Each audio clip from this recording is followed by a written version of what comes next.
Hello, everybody. My name is James Beecham, founder and CEO here at ALTR, coming to you live from Snowflake Summit 23 from the amazing ALTR booth over here in the East Show Wing area. I'm joined today by Jonathan Sander, Principal Architect and Security Field CTO of Snowflake. Jonathan, say hello. Hello. How's Summit going for you so far? Aside from some poor life choices last night, it's going really well. Yeah, I think a lot of folks are probably in that camp. I was done at 10 o'clock last night, so I'm very proud. What Snowflake Summit number is this for you? Well, technically, I've been to all the summits. So this would be summit number 3. But in reality, because you kind of had that virtual one, right? But yeah, I've been to all the summits that I've been. So. Okay. Excellent. Well, thanks for coming over. We're going to just spend a few minutes talking about some security features for Snowflake. So, Jonathan, I'm going to ask you a couple of questions, and then I'll do an announcement here. So, for anybody who does not know, what is format-preserving encryption or format-preserving tokenization? Well, I'll hold it for that one. Yeah, go ahead. So, format-preserving encryption, first of all, it's a nebulous term, right? It's not something that's easily defined because lots of vendors and lots of even, frankly, technology platforms call different things that. The basic fact of it is that, as the name implies, when you encrypt something or tokenize it using format-preserving encryption, it kind of stays in the same format, which means if you have like phone numbers across 6 different tables and you want to join on those phone numbers, right, if they're all being used with format-preserving encryption, you can join across that, even though what you're joining is not the real phone number. Got it. Thank you very much. And from your experience, typically what type of Snowflake customers are requiring this type of security or type of technology? Is there one industry or is there one set of properties that make this desirable for certain companies? Yeah. So, I mean, obviously, it's the usual suspects, highly regulated, multinational organizations, a lot of finance, healthcare.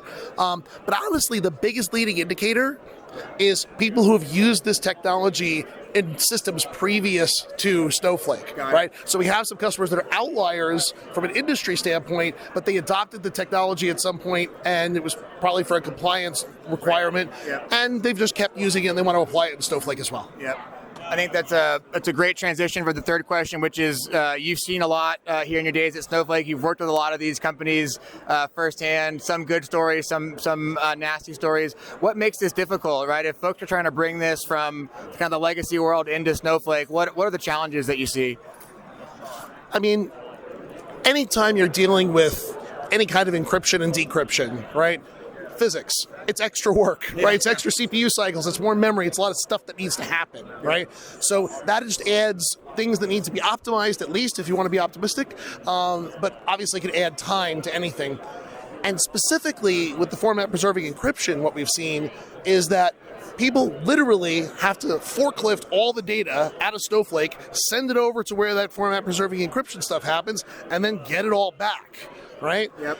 And, you know, that's sort of the point of it, so it makes sense that you have to do that, but you're adding not only operations, but a giant round trip, and by the way, any processing that has to happen on the other side as well, right? So that, more than anything else, has been the main challenge that we've seen. Yep. And, you know, as it kind of relates to ALTR and to Snowflake too, we've been brought into some of these accounts to try to help. And what we see is that the need for this still exists. Folks are going to continue to need to invest in this type of technology, but there needs to be a type of solution that maybe contemplated the type of environment that Snowflake operates in, I think. So that's one of the announcements that we have today at Snowflake Summit is ALTR now has a fully native Snowpark supported Python implementation of FF31 format-preserving encryption.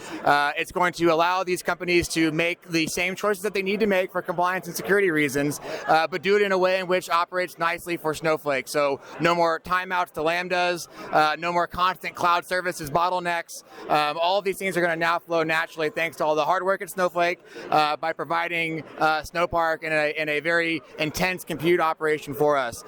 There's plenty of warehouse CPU in order to do these operations and massively parallel workloads with millions and millions of rows.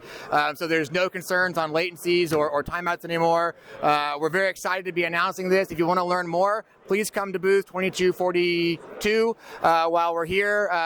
Also go online, plenty of demo videos. Reach out to your Snowflake rep. Come find us and Partner Connect. We're very excited about it. Jonathan, thank you so much. Any parting words? Party on Wayne? I don't know. No, we're good. Party on Garth. Okay. Thank you very much.